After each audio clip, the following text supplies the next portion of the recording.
Assalamualaikum warahmatullahi wabarakatuh. Perkenalkan, nama saya Faiza Nur Ainsi, NIM 225520111024.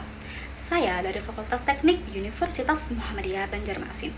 Di sini saya akan menjelaskan sedikit ringkasan materi mata kuliah pemrosesan data terdistribusi guna untuk memenuhi tugas akhir semester saya.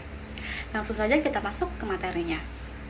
Sebelumnya, saya akan menyebutkan materi apa saja yang akan saya bahas, yaitu pengenalan pemrosesan data terdistribusi, sistem terdistribusi dan pemrosesan data, model komunikasi dan sinkronasi dalam sistem terdistribusi, konsistensi dan replikasi data dalam sistem terdistribusi, toleransi kesalahan dalam sistem terdistribusi, skalabilitas dan performa sistem terdistribusi, sistem file terdistribusi, pemrosesan data paralel dan MapReduce, sistem database terdistribusi, keamanan dalam sistem terdistribusi, cloud computing dan virtualisasi, tren dan perkembangan terkini pemrosesan data terdistribusi.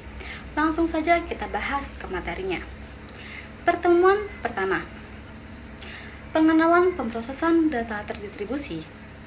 Pengenalan pemrosesan data terdistribusi ini melibatkan kolaborasi beberapa komputer untuk menyelesaikan masalah secara bersamaan, sehingga memungkinkan pemrosesan data yang lebih efisien dan cepat.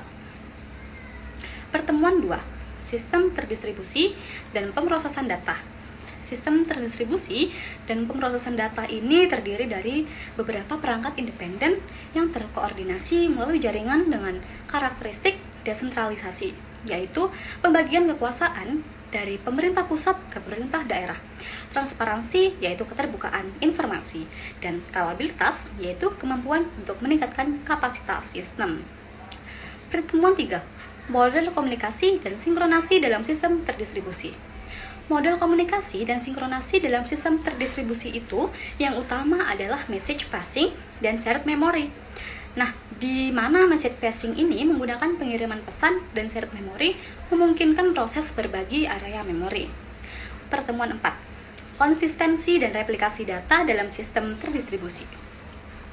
Konsistensi dan replikasi data dalam sistem terdistribusi data ini dapat berupa strong, eventual, atau kasual, serta replikasi yang dapat dilakukan secara penuh atau parsial untuk meningkatkan ketersediaan dan keandalan data.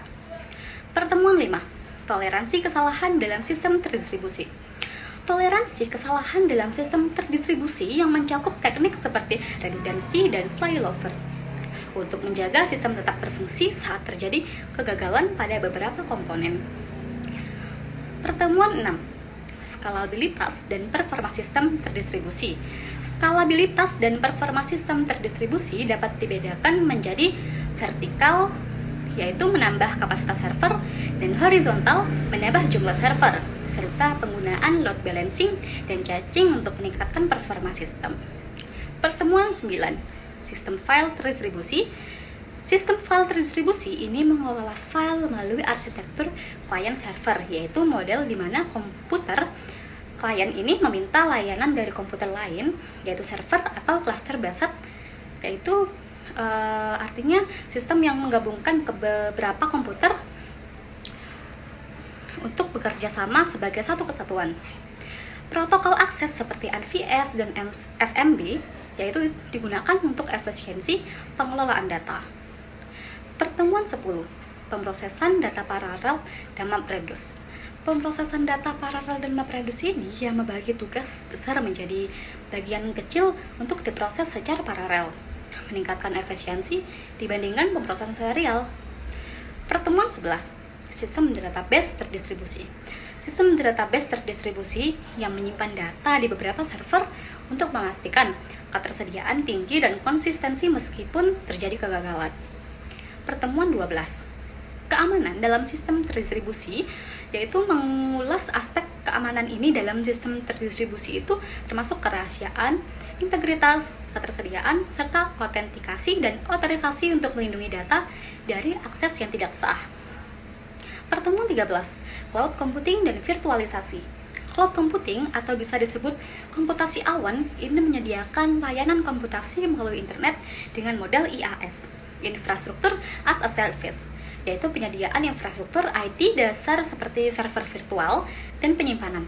Kemudian PaaS, Platform as a Service, yang menyediakan platform lengkap untuk pengembangan aplikasi, dan SaaS yaitu Software as a Service, yang memberikan akses langsung ke aplikasi perangkat lunak melalui internet tanpa perlu mengelola infrastruktur terakhir.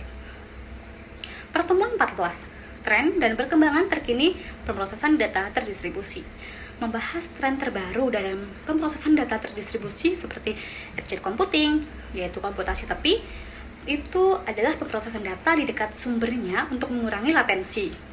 Kemudian ada blockchain, yaitu teknologi buku besar digital yang aman dan terdesentralisasi. Ada lagi serverless computing, yaitu komputasi tanpa pengelolaan server oleh pengguna.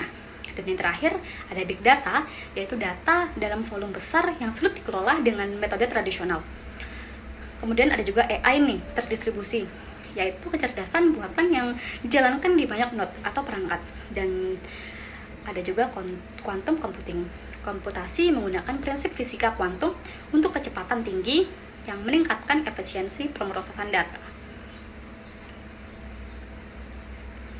Selanjutnya nih, kita ke pembahasan kelompok. Pertanyaan pertama yaitu dari Muhammad Imam Syuhada, kelompok 11. Pertanyaannya yaitu, jika satu token ring gagal, apakah node lainnya masih bisa mengakses data? Jawabannya yaitu jika satu token gagal, seluruh jaringan terhenti karena token dibutuhkan untuk komunikasi.